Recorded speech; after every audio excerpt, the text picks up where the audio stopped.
Hello guys and welcome to my channel. Today we will learn surface area and volumes. Guys, so firstly I'll tell you what is CSA or LSA.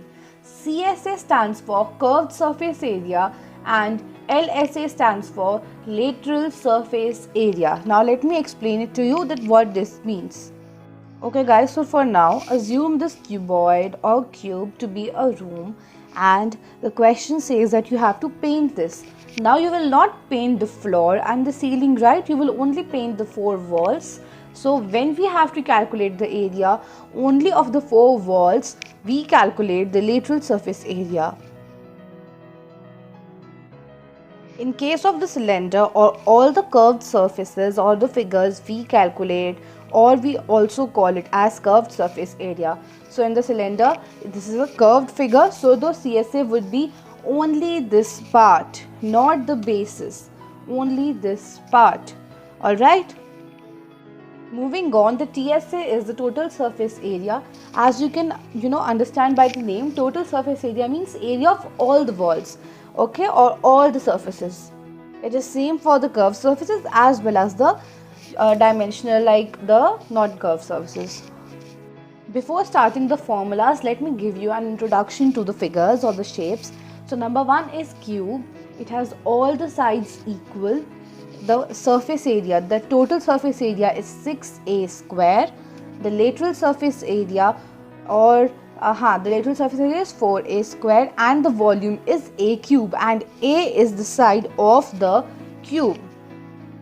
Moving on, we have cuboid, which has three dimensions: length, breadth and height. The total surface area of the cuboid is 2lb plus bh plus hl.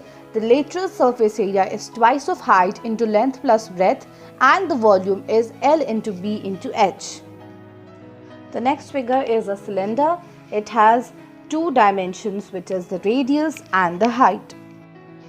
The curved surface area is 2 pi RH. The total surface area is 2 pi r into r plus h and the volume is pi r square h. The next figure is the cone. It has three dimensions: the slant height L, the radius r and the height h. The curved surface area is pi r L. The total surface area is pi r plus L and the volume of cone is 1 by 3 pi r square h. The next figure is sphere. It has one dimension, which is radius. The curved surface area is 4 pi r square. The total surface area is also 4 pi r square because there are no other dimensions and the volume is 4 by 3 pi r cube. The last figure is the hemisphere, which is the half of the sphere. It also has only one dimension, which is radius. The curved surface area is 2 pi r square.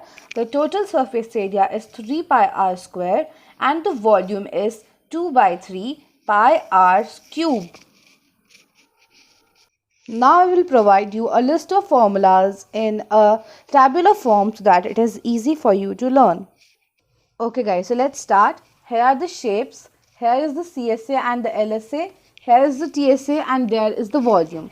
So let's start with cube. Okay, so we have the curved surface, the lateral surface area as 4a square, the total surface area as 6a square and the volume as a cube. Moving on, we have cuboid. The total surface area is twice of LB plus BH plus HL. The lateral surface area is twice of height into length plus breadth and the volume is length into breadth into height. Moving on to the cylinder, we have the curved surface area as 2 pi r h. The total surface area as 2 pi r plus h and the volume as pi r square h. The next figure is the cone. The curved surface area is pi r L. The total surface area is pi r plus L and the volume is 1 by 3 pi r square h. Moving on to the next figure, we have sphere with us. The curved surface area is 4 pi r square. The total surface area is also 4 pi r square and the volume is 4 by 3 pi r cube. The last figure is the hemisphere. The curved surface area is 2 pi r square. The total surface area is 3 pi r square and the volume is 2 by 3 pi r cube. Thank you so much guys for watching my video. Please subscribe to my channel and also share this video to your friends who are in class 10 so that they can also be helped.